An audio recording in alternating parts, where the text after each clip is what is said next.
Mujeres al oído.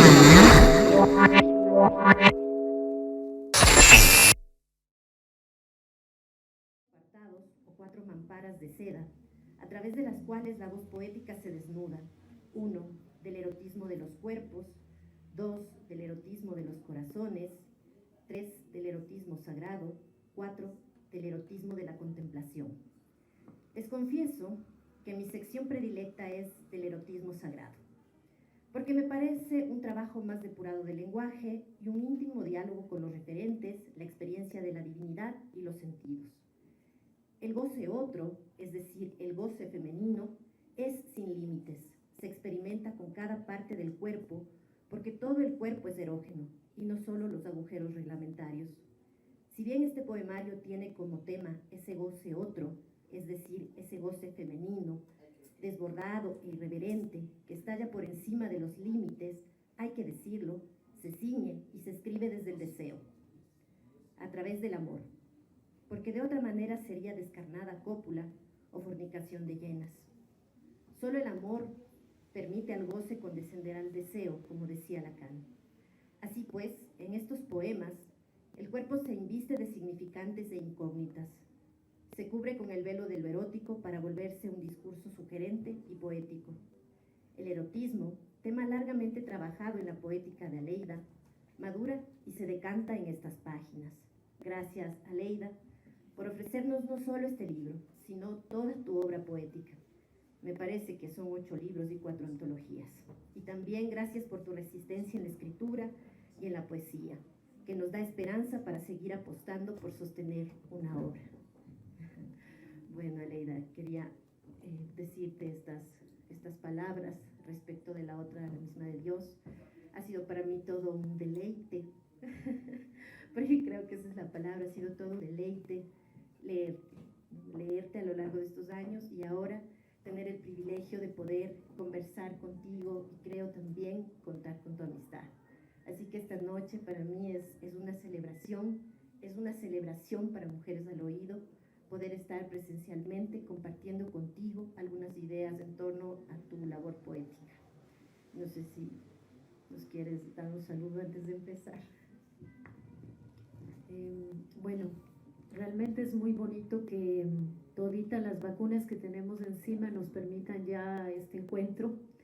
Es muy acogedor este espacio, me gusta mucho que sea así muy íntimo y como siempre la poesía tiene sus seguidores muy selectos, ¿no? Siempre es una inmensa minoría la que acompaña en la poesía y quiero agradecerles muchísimo por acompañarnos a pesar del frío cruel de Quito, de esta lluvia terrible. Doblemente agradecerles porque podríamos estar en la cama mirando Netflix o leyendo y realmente es muy bonito tenerlos aquí, que nos acurruquemos en este espacio. Así es que muchísimas gracias a los amigos que nos acompañan, a los escritores que nos acompañan. Es realmente muy cálido tu mensaje, Valeria, con esas palabras. Es verdad, hemos ido tejiendo esta amistad y creo que porque compartimos no solo la pasión por la escritura, sino este compromiso que también tenemos los y las escritoras de difundir y de promocionar y de dar a conocer la obra de otros, ¿no? Porque es verdad, podríamos únicamente dedicarnos a nuestra obra, que ya nos cuesta bastante trabajo, tiempo y concentración. Sin embargo, sacamos energía y tiempo para promocionar y visibilizar la obra de las otras y de los otros. Entonces, agradecer a tu proyecto, agradecerle a Daniel que nos recibe esta noche aquí y a todos los amigos que me acompañan. Nada, cuando quieras comenzamos. Muchas gracias. Es cierto, gracias a todos ustedes por estar aquí. Sobre todo, gracias también a Carlos David, que ahora se integra al equipo de producción de Mujeres al Oído para ayudarnos con las cámaras. Está también aquí Juan Sebastián Castillo del área de comunicación. Está una de nuestras poetas, Rocío Soria. Muchísimas gracias por apoyarnos, por estar acá. Bueno, yo he preparado algunas preguntas en torno a tu libro, porque de eso se trata, ¿no? de charlar, de intercalar esta charla con lectura y bueno, que sea lo más cercano y ameno para quienes están aquí, porque finalmente somos amigos. Es inevitable, querida Leida, viendo la palabra otra, escrita en mayúsculas en tu título, no remitirse al psicoanálisis. Decía Lacan, el sujeto es hablado por el otro. Cabría en tu caso, la sujeto es escrita por la otra. En este sentido yo tengo dos preguntas. Una, este poemario nos muestra la multiplicidad de otras que eres, la multiplicidad de voces que te habitan. Para este poemario, ¿quién es la otra? Esa otra con mayúscula. Y la otra pregunta es, ¿nos podrías explicar un poco la elección del título? Sí, voy a responder la segunda pregunta. Creo que elegí la otra porque, y además la misma de Dios, que es este doble juego, pensando en Rimbaud, en Arthur Rimbaud, en este gran poeta que hablaba de que yo es otro y de esta posibilidad infinita que te da la literatura y la poesía de enmascararte, de desdoblarte, de la transfiguración constante y permanente, ¿no? Por eso elegí este título y luego la misma de Dios, porque sin duda el reto más importante en este libro es la construcción de estos poemas de la zona que hablabas, que justamente te ha gustado, que es esta zona del erotismo sagrado, este diálogo con Dios o con esta divinidad, pero sobre todo este acercamiento hacia una zona del erotismo donde el acto amoroso es una cosa divina, ¿no? Es una cosa sagrada que supera de pronto a la pareja, ¿no? Que va más allá. Y la otra es sin duda esa posibilidad infinita del escritor de desdoblarse, ¿no? De hablar desde múltiples voces, de tomar distintas personalidades. De hecho, creo que eso es quizá lo más interesante del libro, ¿no? Que en cada sección es otra la que habla, ¿no? Y además es otra la experiencia de la vivencia del amor y de lo erótico, ¿no? Por eso el subtítulo del libro es Tratado de Erotismo. De hecho, en un inicio discutíamos, cuando se hizo la primera edición con ediciones de La Línea Imaginaria y El Conejo en una coedición, discutíamos si se debía mantener Tratado de Erotismo. Lo veíamos como un poco cerrado, encorsetado, académico, y creo que eso nunca va con el juego del erotismo, del amor, de la imaginación. Entonces al final optamos por esto justamente porque hay muchas voces de una misma mujer que se convierte y transmuta y muta hacia diferentes voces femeninas en este, ¿no? Es distinta la voz del erotismo de la contemplación, del final del libro, que la mujer que descubre el goce del amor, la fiebre de la pasión que puedes ver en la primera etapa del erotismo de los cuerpos, ¿no? Entonces es esta posibilidad de este mosaico polifónico de muchas voces de esta mujer que puede hablar desde muchos sensibilidades, sentidos, hasta llegar a esta calma del ardor furioso del descubrimiento del amor, hacia esta calma de la contemplación que te permite apreciar un más allá del amor, ¿no? Cuando parecería que el amor lo es todo, como decía Dante, el amor mueve todas estas montañas y por amor se va hasta el final. Gracias, Aleida. Bueno, este tratado de erotismo no me remite a mí no me remite a mí a algo académico, sí, tal vez a un juego de lenguaje, ¿no? Wittgensteiniano, tratado lógico-filosófico, no sé, pero pienso en algo más lúdico. A mí me encanta porque creo además que da pie, muy buen pie, a todas las secciones que articulan este libro, ¿no? Y que efectivamente tienen esta multiplicidad de voces que me resulta fascinante.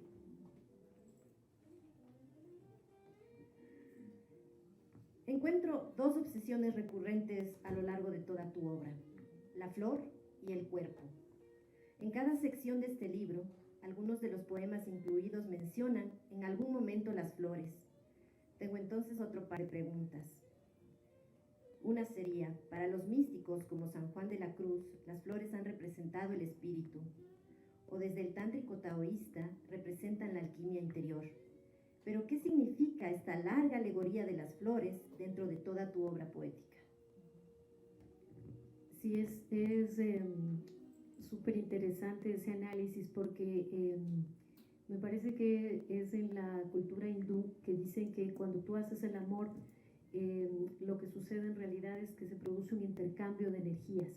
Y eso tiene mucho que ver con esta visión tántrica que justamente es la que me ampara en la construcción de este libro, en realidad en la concepción de esta zona o de este gran tema que yo he trabajado a lo largo de más de 30 años, que es el tema del erotismo, de la sexualidad, del amor. Han pasado más de 30 años de aquello, yo llegué al tema del cuerpo de manera natural, llegué al tema del erotismo igual de manera natural, ¿no? Entonces, yo llevo muchos años de trabajo, en realidad son 10 libros escritos con este que se mantiene inédito y, claro, 4 antologías, como bien mencionabas, pero a lo largo de estos 10 años hay como un proceso de escritura en el que esa ha sido la constante, ¿no? El cuerpo, el erotismo, la muerte, quizás en algunos libros como Soy mi cuerpo, que también conoces, el tema de la enfermedad, pero siempre vinculado al cuerpo, ¿no? Este cuerpo como un territorio muy fuerte donde se desarrolla la escritura, el trabajo con el lenguaje, ¿no? Y me gusta muchísimo siempre pensar que estos cuerpos, femenino, masculino, andrógino, pueden estar cubiertos o conectados con esta botánica, con los árboles, con las flores. Creo que las flores además son órganos, mejor dicho, son seres sumamente conectados con los órganos sexuales, ¿no? Entonces, creo que dentro de la naturaleza es como lo más cercano para mí ir construyendo estas metáforas, estas imágenes a partir de las flores, ¿no? Y fíjate que el último trabajo es mucho más conectado con la botánica, con las hierbas, con las flores, con las plantas. De hecho, el último libro se llama Herbolario Íntimo.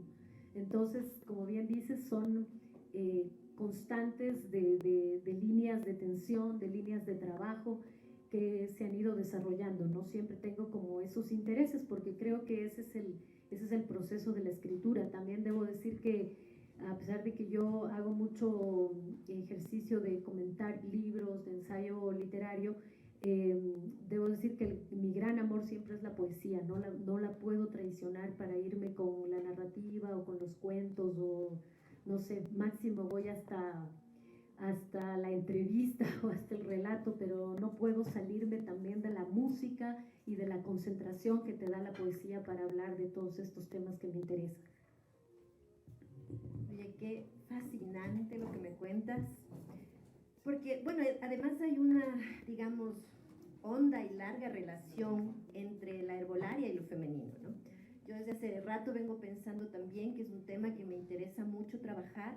Bueno, está la misma Hildegarda de Bingen, que tiene una cosa fascinante, y además la misma Clarice Lispector tiene un pequeñísimo poemario sobre flores y amigas. Entonces, me parece un tema fascinante, me parece un interés además genuino, casi originario de lo femenino, porque hemos tenido una relación muy profunda, ¿no?, con las plantas y sobre todo con la medicina, digamos la brujería, en fin, un conjunto de cosas.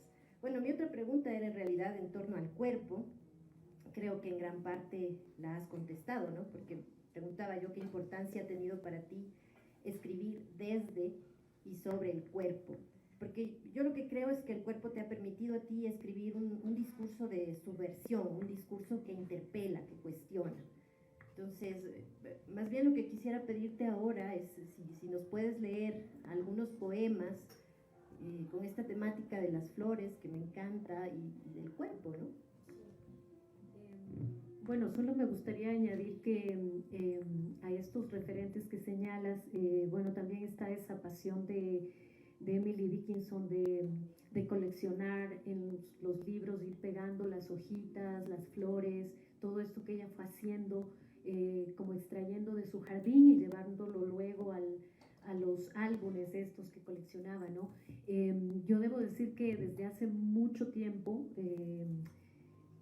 leía muchísimo y siempre ahora para trabajar este último libro, Herbolario Íntimo, regresé a esos poetas naturalistas que me fascinan, como Simon Haney y Robert Frost.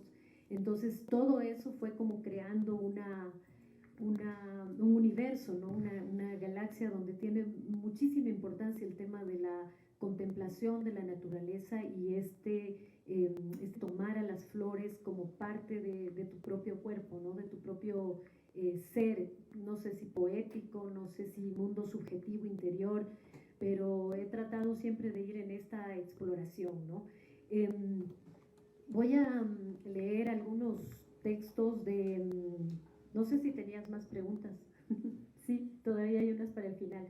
Pero bueno, quisiera leer algunos textos del erotismo de los cuerpos, precisamente para no salirnos del tema de la exploración, porque cuando yo empecé a escribir sobre el cuerpo, sobre la sexualidad y publicar un libro con 17 años y medio, el tema del cuerpo era un tema que incomodaba muchísimo a la sociedad, ¿no? Y creo que es un tema que siempre pone incómoda a la gente, precisamente por todo el peso de la religión católica, el tema de cómo se concibe a la familia y todos los temas complicados que se manejan todavía.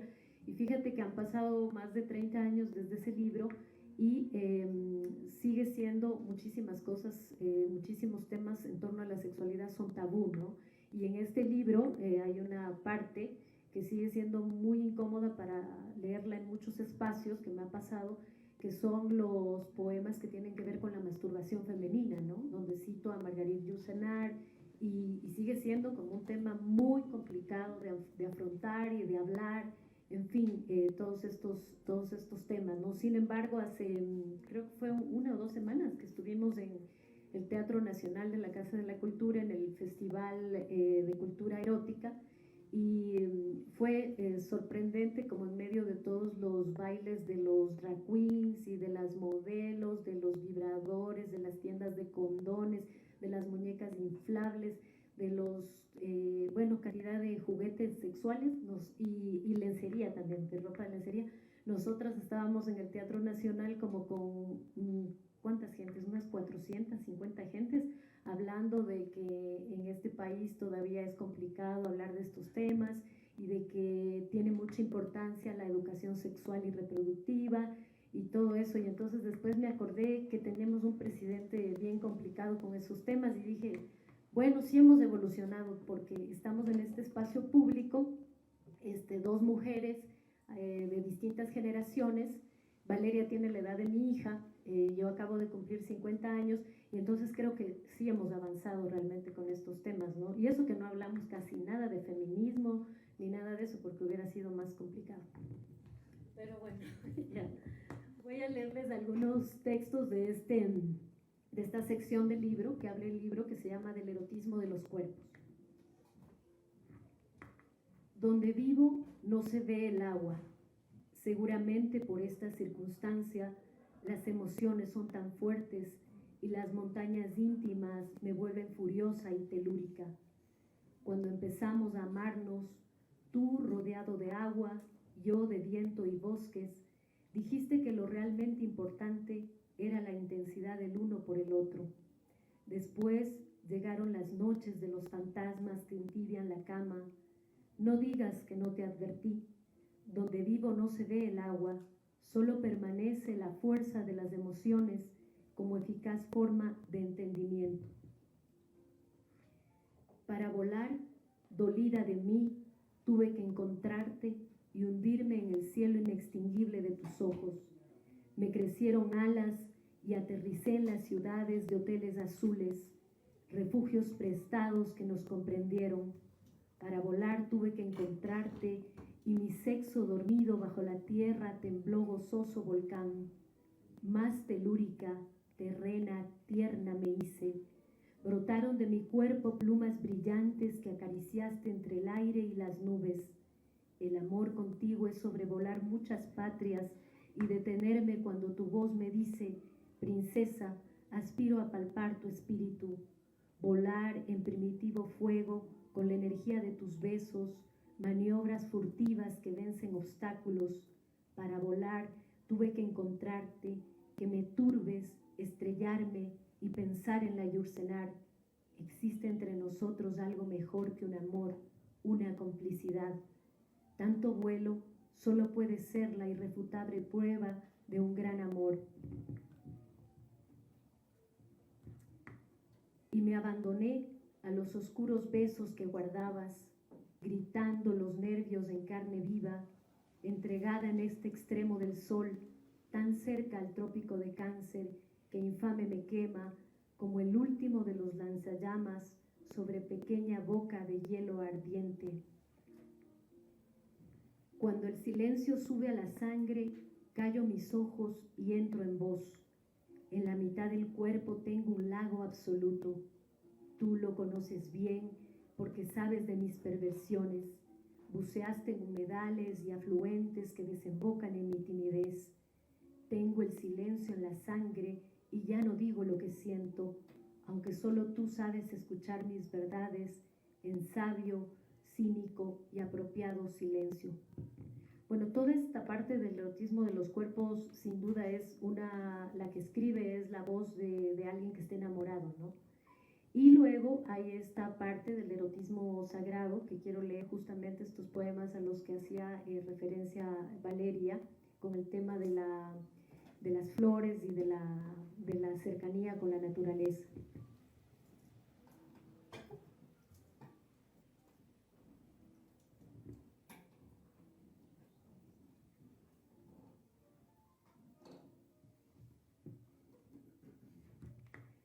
El eucalipto me muestra la deseable promiscuidad de sus hojas, perfume que me llega dulce y gélido, como un viento polar que se desprende entre pequeñas ráfagas.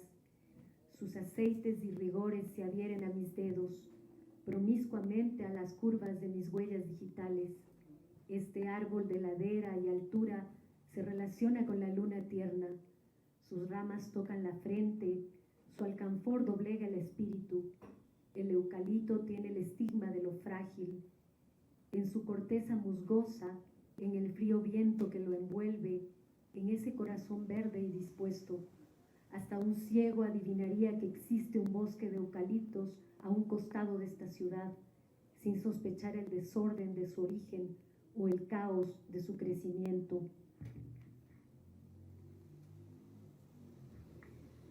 Todavía no aprendo a distinguir el vértice donde se topan la realidad y los sentimientos que soñamos.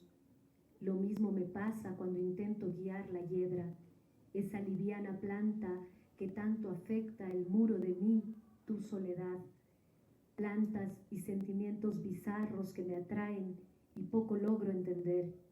Excepto la sobriedad de la hiedra, están las plantas inflamadas del jardín, lirios de sangre blanca, farol chino que aprisiona deseos y lamenta, húmeda calma que le da sentido a mis otros sueños, donde no hay confusión y me es posible suspirar para empezar el nuevo día.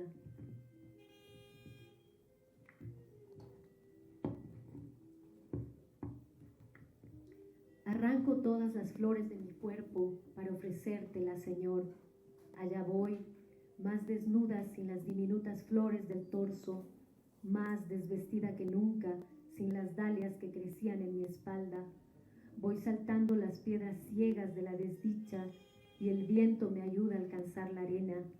Señor de las angustias, todopoderoso mío, me despojo incluso de la flor pasionaria y de la corona de liconias que adorna mi pubis, desnudísima para entregarme a ti, sin los lirios de la nuca o los girasoles de las nalgas, pulcra, tal vez insondable isla de misterios, y no más rosas, ni margaritas, ni violetas encandiladas en mis senos. Limpia estoy, vuelta promesa, brillante y sola para entregarme a ti, sin las astromelias del sexo, sin la flor azul del corazón.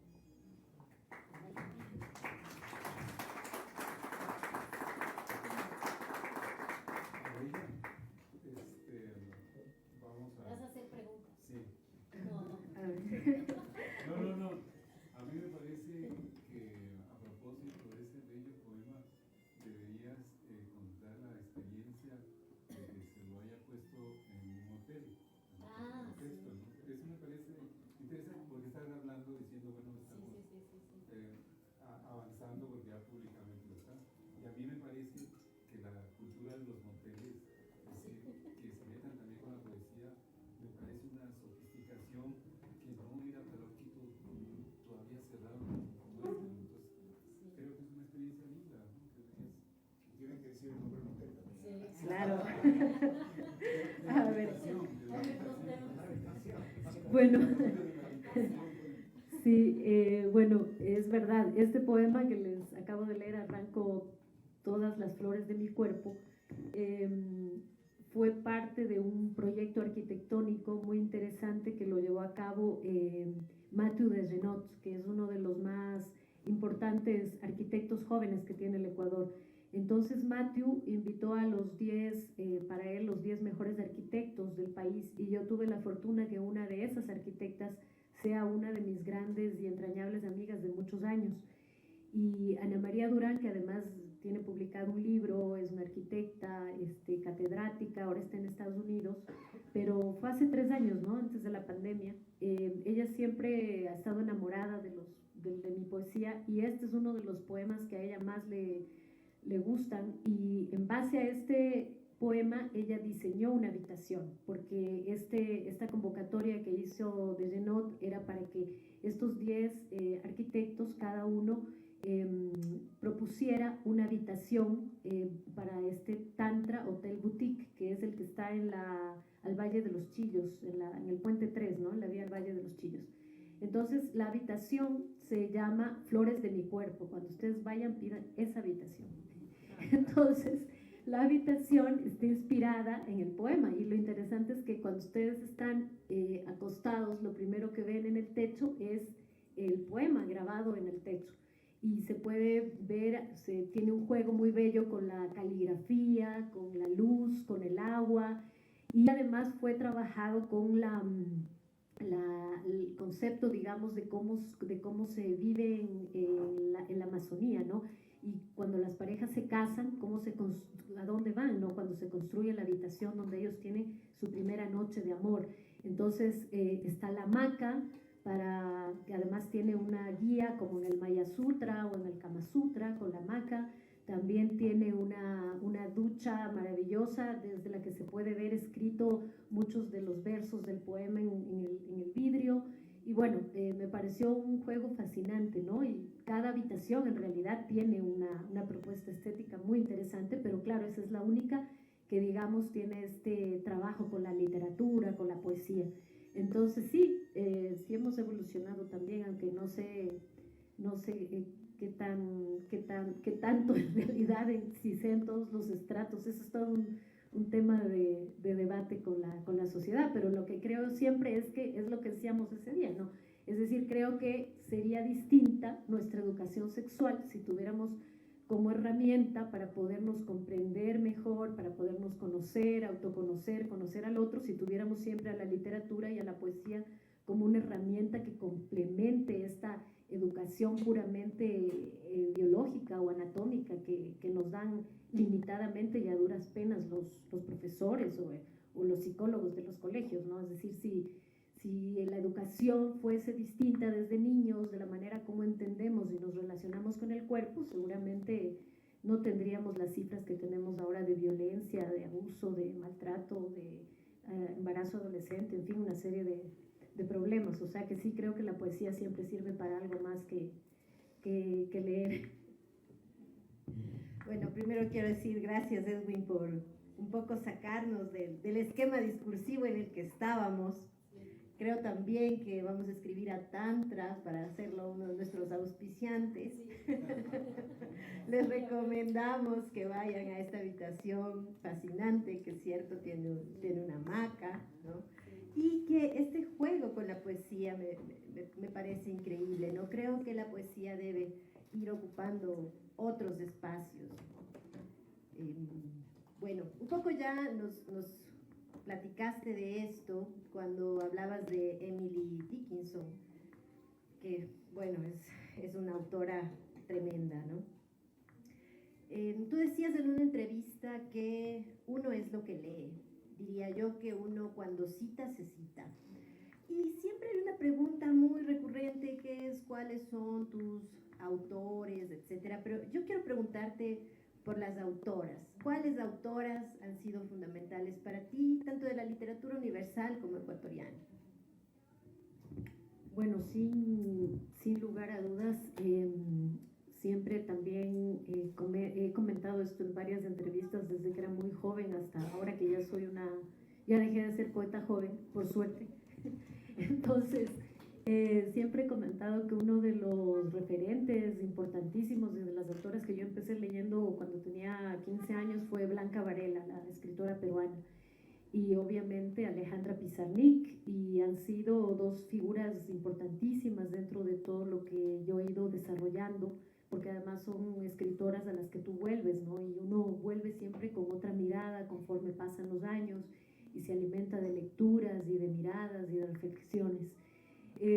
Luego tengo dos autoras de cabecera, una de ellas es la que citaste, Clarice Lispector, y Virginia Woolf. Creo que son dos autoras de cabecera también, súper fundamentales para mí, y me gustan muchísimo las poetas norteamericanas, ¿no? Entonces me gusta tremendamente Sylvia Plath, Anne Sexton, y luego tengo varias autoras ecuatorianas que también me interesan mucho, que además he ido como encontrándoles un paralelismo con autoras uruguayas que son también de mi predilección en el Cono Sur, que digamos, así como está Marosa de Giorgio, Idea Villarino, Ida Vitale, en Ecuador yo tengo unas autoras dentro de la poesía que me gustan muchísimo y que justamente haría mucha falta difundirlas, reeditarlas y además que se enseñen en la escuela, ¿no? Entonces pienso que está, por ejemplo, Mary Corelgué, que tiene una serie de poemarios interesantes. Está Lidia Dávila, que es prácticamente una desconocida, pero que tiene un libro fundamental que es súper vanguardista, súper icónico dentro de la literatura del cuerpo, del erotismo. También está Eliana Espinel, que creo que es una autora fundamental. Y también está Zaida Leti Castillo y bueno, algunas otras autoras de más o menos esa generación, pero a mí me gusta muchísimo la literatura de las poetas norteamericanas y de las uruguayas.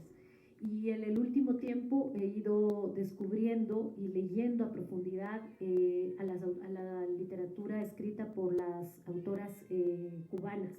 Entonces tengo varias ahí. La principal sería Fina García Marrús, que todavía vive, es la autora viva más importante de Cuba, está cerca de cumplir 100 años.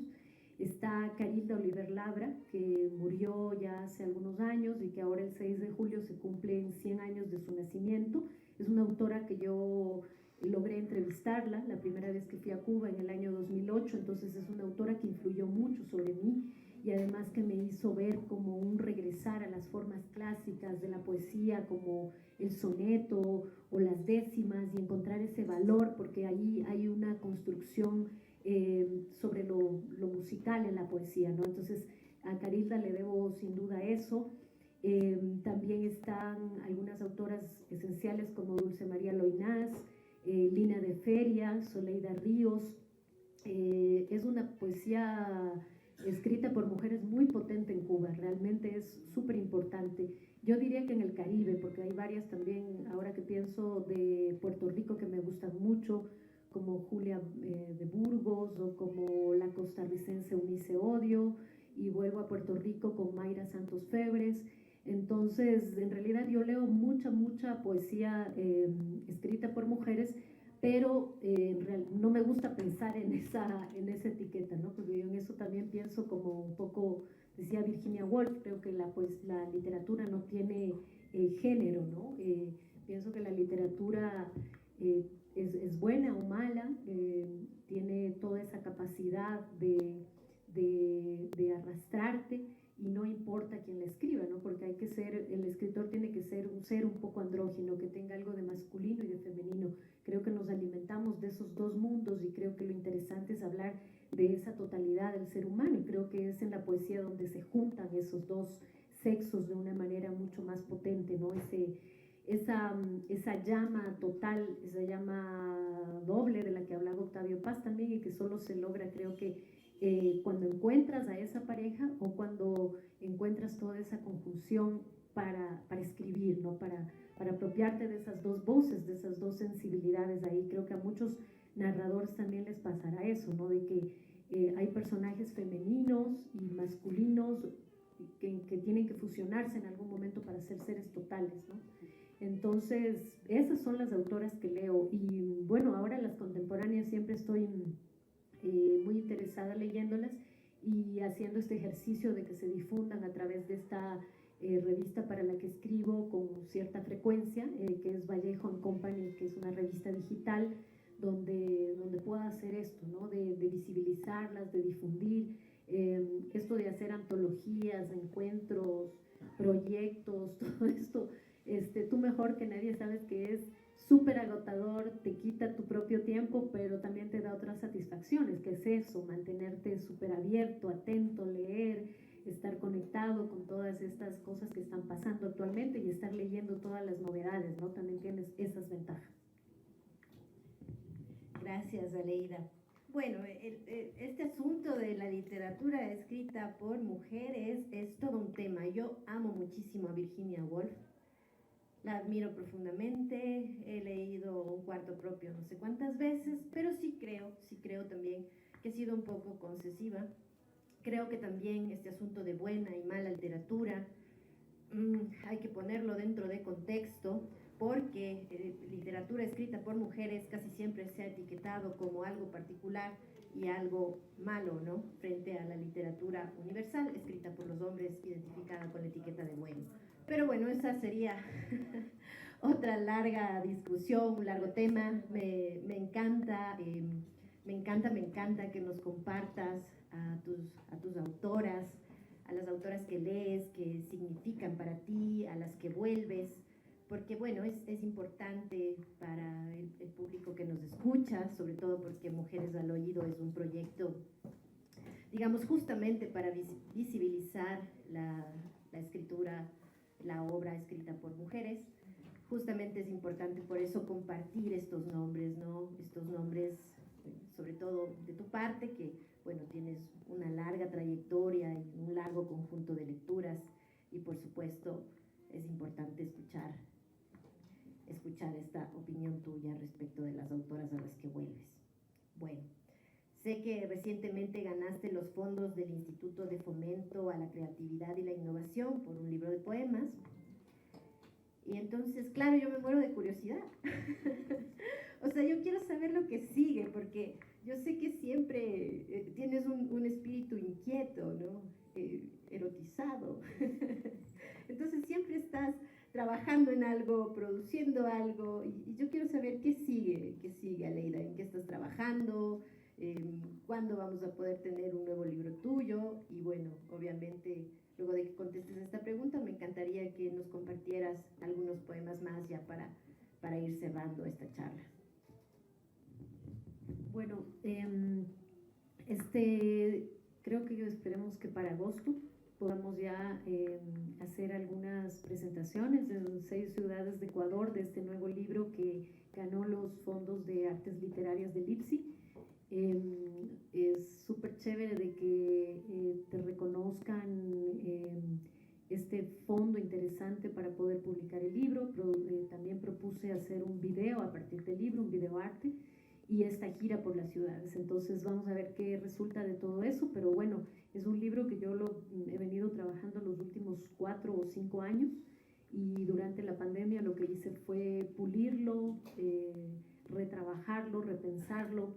Es un libro que se llama Herbolario Íntimo, tiene 80 poemas, y claro, ese libro es una total propuesta, una total conexión con ese contemplar la naturaleza, ¿no? frente a esta sociedad de consumo que lo que hace es depredar y degradar.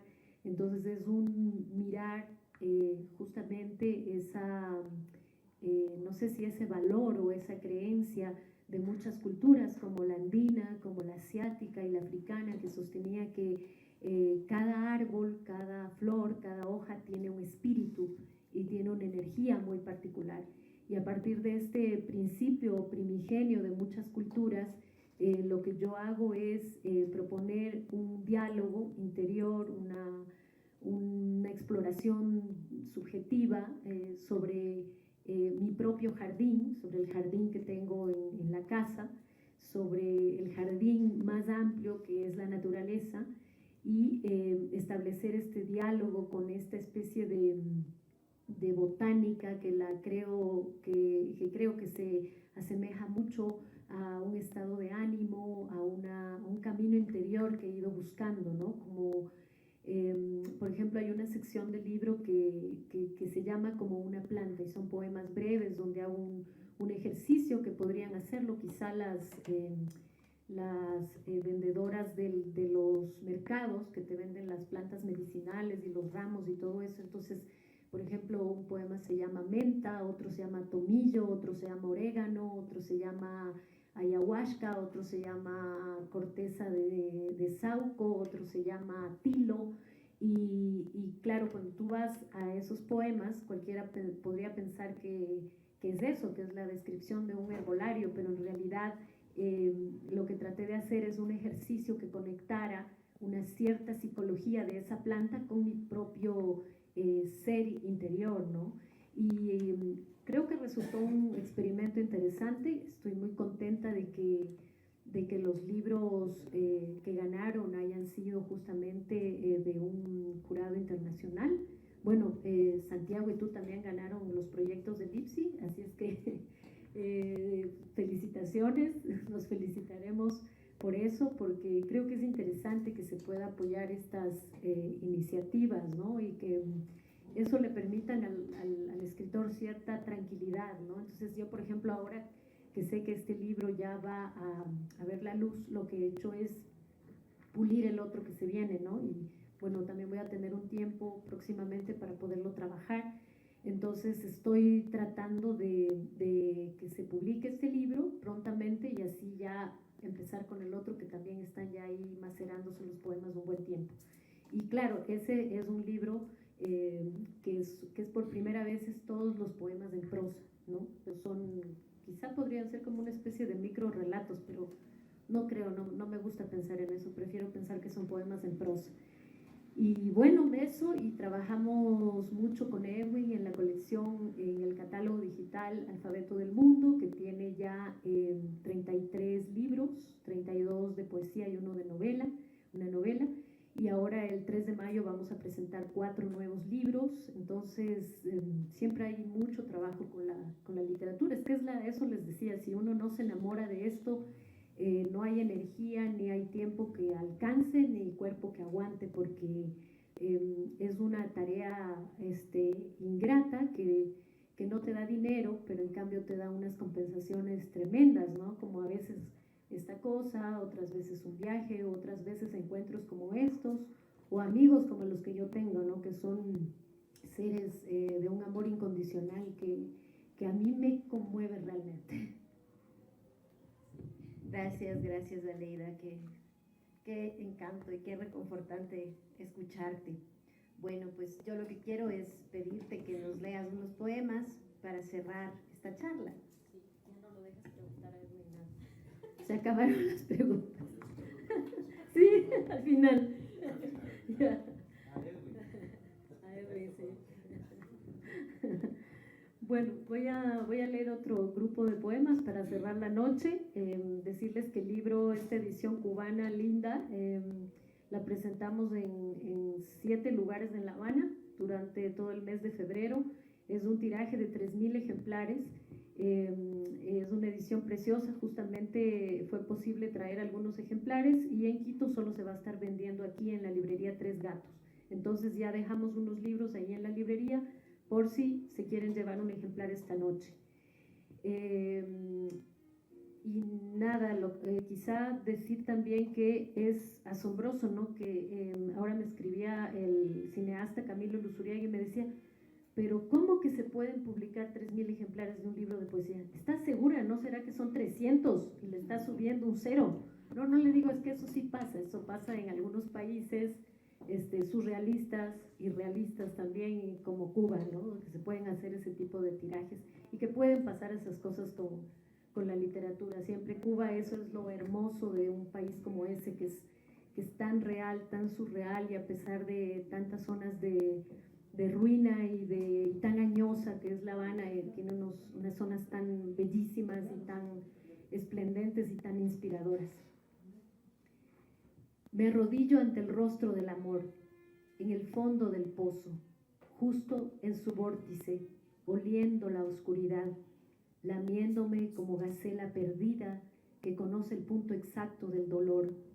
No me he separado de mí misma, estoy en el fondo del pozo, conociendo las heridas de amor perfectamente adheridas al cuerpo. Busco erigirme en princesa, audaz pájaro de estirpe centenaria que se contempla a sí mismo y abraza la oscuridad. Espero acallar los gritos, el furor de la carne y los cantos del buen amor, dominar la manía de decir verdades, princesa del vórtice de tu deseo, preciosa criatura de suaves plumas, salvada por la voz invariable del fuego. Debo llegar a mis hondos animales, esas bestias angelizadas que intuyen por mí y me vuelven bondadosa, callada y pálida. Busco erigirme en princesa de fría voluntad, que sabe contemplar la mentira sin enseñar nada de su diminuta verdad. Princesa con voz indolente que domina al amor. Oh Dios, ser bella y simple parecía fácil al urdir los laberintos del amor y del deseo, desde la entrega insomne de las rosas, hasta que Él apareció con su sangre y paraíso quemando los cuerpos, invulnerable mendigo, leve y transparente hombre del Señor.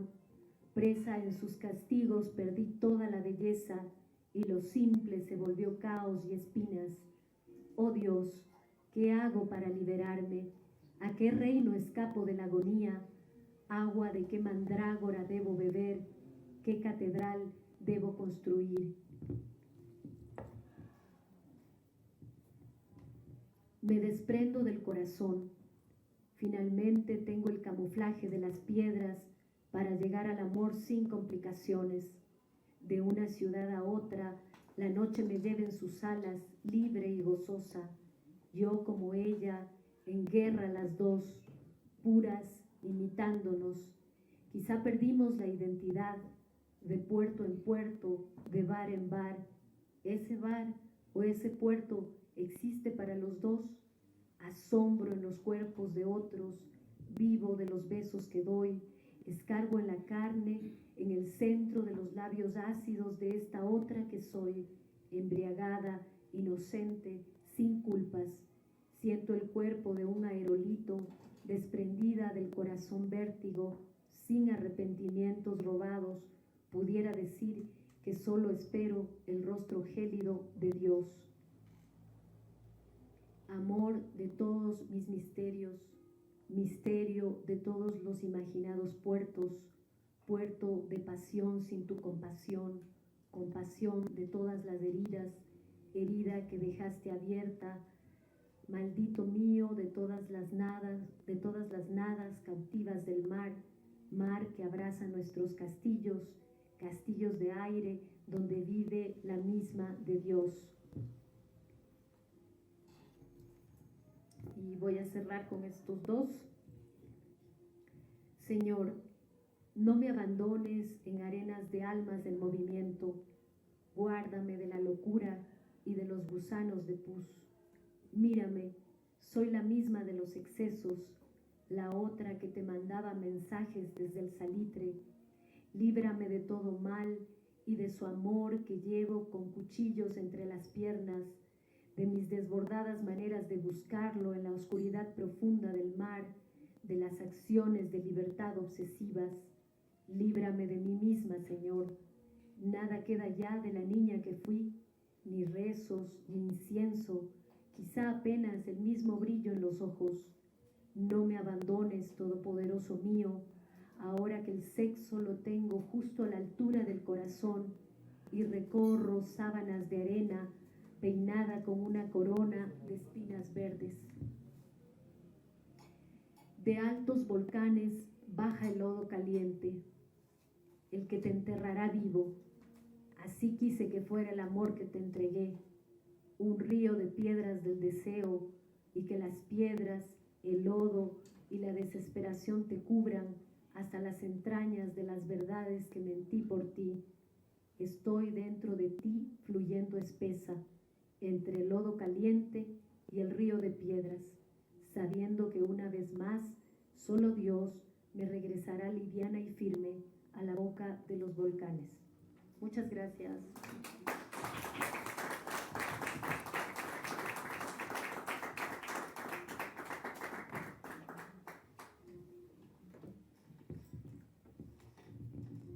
Bueno, Leonardo, ¿todavía quieres hacer tu Sí, pregunta? sí, sí, sí. Muy bien, bueno, yo les propongo lo siguiente, y es que vamos a cerrar con la pregunta de Leonardo, y luego vamos a juntar todas las mesas y vamos a brindar, ¿no? Creo que sería lo apropiado. Bueno, Leonardo, te escuchamos. Gracias, gracias. Un placer escucharte. Te vengo leyendo años, pero primera vez que te escucho recitar. ¿De verdad? Primera vez, sí. No puede ser. Hermoso, hermoso. Mira, me gustó mucho cuando hablabas, cuando te preguntó Valeria por tus influencias. Mencionaste a varios poetas, pero mencionaste a dos narradoras. Y eso me gustó mucho, Clarice Lispector y Virginia Woolf. Y yo quiero preguntarte un poco, ¿qué es lo que de ellas te fascina? Porque me hiciste acuerdo también, al comienzo también dijiste que no querías traicionar la poesía y que por eso no escribías narrativa. Pero me acordaba otra de tus lecturas también, que es Pizarnik. Acuérdate que cuando ella habla del deseo de prosa, ella quería escribir novela, pero se daba cuenta que no podía, no era lo suyo, ¿no? Entonces, te lo digo porque cuando uno lee a Clarice Lispector o a Virginia Woolf, o inclusive a Armonía Somers o a Patricia de Sousa, son narradoras, yo las leo como poemas. Entonces, yo quería un poco saber, yo sé que aparte de esta gran pasión por Clarice Lispector, cuéntanos un poquito qué de poesía te dan esas narraciones. Bueno, en realidad todo, sabes que por ejemplo Virginia Woolf nunca, no están recogidos, me parece que ella no escribió poesía, jamás. Entonces todo lo que yo he leído de ella básicamente son las novelas, todas sus entrevistas, todo este ejercicio que ella hizo, creo que muy reflexivo, desde una habitación propia, un cuarto propio, ¿no? Que es un libro fundamental que a mí me influyó desde que comencé a escribir, ¿no? Y que es un libro que siempre regreso, decía, y es real, y cada vez lo leo de distintas maneras. De hecho, este libro tiene un par de epígrafes de ella. Y claro, lo que más me gusta justamente en ella es esa capacidad de condensar novelas muy filosóficas, ¿no? Creo que son muy cerebrales, pero sin perder esa emoción. Y claro, uno siempre está intentando eso, ¿no? En la poesía, hacer que el pensamiento emocione y que la emoción piense. Y no existe poesía sin pensamiento, por eso es que yo siempre estoy leyendo mucha filosofía, mucho más incluso que narrativa. Yo de hecho leo muchísima narrativa escrita por mujeres. Lo otro que me fascina en Clarice Lispector, en cambio, es eso, que son relatos absolutamente poéticos. O sea, para mí es una, digamos, ahí no interesa la forma en sí misma de que sean relatos o novelas, es realmente la poesía, totalmente la poesía de ella, ¿no? Las veo así. También pensaba en los diarios de Alejandra Pizarnik, que me ha influido mucho, ¿no? Y eso te decía en las narradoras, ¿no? Por ejemplo, de las ecuatorianas, fíjate que a mí no me gusta lo que Mary Corilé escribió en sus libros de prosa, me parece muy mala. Y claro, a mí me gusta mucho la poesía que hizo Alicia Llanes Cosíos y algunas de sus novelas, y sin embargo creo que en la poesía ella alcanza un vuelo mucho mayor, ¿no? Siempre estoy, te decía, leyendo filosofía, leyendo narrativa. casi 3 libros así seguidos. Por ejemplo, ahora mismo estoy leyendo un ensayo de Agustín Fernández Mayo sobre la identidad, y me gusta ese pulso casi poético que él alcanza en sus ensayos, ¿no? Entonces siempre me alimenta eso. Yo como forma de expresión, como tono y como trabajo con el lenguaje, me identifico totalmente con la poesía, ¿no? Creo que no me atrevería, prefiero escribir un libro de haikus que una novela así como La escalera de Bramante de 600 páginas. O sea, definitivamente, porque sí es también, no me acuerdo, es visitar estas habitaciones interiores de las personas, ¿no? De la vida de las personas, de todo esto. Creo que obviamente te lo permite la narrativa, ¿no? Estos personajes y contar la vida de otros. Pero la poesía para mí siempre tiene también estas voces y estos personajes, ¿no? No necesariamente retratados como personajes, pero sí como voces, ¿no? Por eso en este libro tú puedes encontrar esos distintos tonos, ¿no? Esos registros de esta primera mujer que está tan arrebatada, tan apasionada, de esta otra que va como más desencantada, ya descubriendo que el amor no es todo lo que uno cree, y de esta otra que ya está como en este momento más sosegado y casi místico, ¿no? Y ahí me acordé de lo que tú decías al inicio. Yo releí muchísimas veces muchísimos poemas de Sor Juana Inés de la Cruz para llegar a ese momento del libro, y volví sobre Teresa de Ávila, sobre los poemas de Teresa de Ávila. También quería decir que, por ejemplo, aquí es una edición comentada y revisada esta que se hizo para Cuba, que se presentó ahora hace poco, y en los comentarios críticos está precedido por 5 comentarios críticos, uno de 2 españoles, Juan Carlos de Abril y Yolanda Castaño, que son poetas, Soledad Álvarez, que es poeta y ensayista de República Dominicana, Ángel Emilio Hidalgo de Ecuador, que es historiador y poeta, y Rafael Cortoasí, que es narrador y poeta, ¿no? Entonces yo tengo mucho esta conexión, digamos, con los narradores, es decir, yo me alimento muchísimo de la novela, ¿no? Para poder escribir. Sin embargo, no, definitivamente te confieso que así no me atrevería, así con 50 años no me atrevería a hacer novelas. No tengo esa, no sé si talento o discapacidad. Gracias, Aleida. Bueno, yo voy a meter un poquito mi cuchara, porque aquí está Juan Sebastián Castillo, que es parte de nuestro equipo de comunicación, y Juan Sebastián está traduciendo algunos poemas de Virginia Woolf. Entonces, sí, escribió poemas. Bueno, hablaba también de estos poemas de Clarice Lispector, que me parecen fascinantes, y también creo que si la novela tuviese una estructura, un cuerpo poético, sería definitivamente el de Clarice Lispector. Por ejemplo, veo esta película de Terrence Malick, que es El árbol de la vida, que me fascina, y pienso, si el lenguaje cinematográfico fuese un poema, sería El árbol de la vida de Terrence Malick, ¿no? Y pienso también esto de estas novelas, o quién sabe qué, de Clarice Lispector, que son poesía, es decir, son profundamente poéticas, ¿no? Es esta especie de ritmo que te va arrastrando, que te va llevando, ¿no? Y no necesitas una mayor explicación. Pero bueno, entonces yo les propongo que ya pasemos a la celebración. Les agradezco muchísimo, le agradezco a Aleida su presencia, les agradezco a todos su presencia.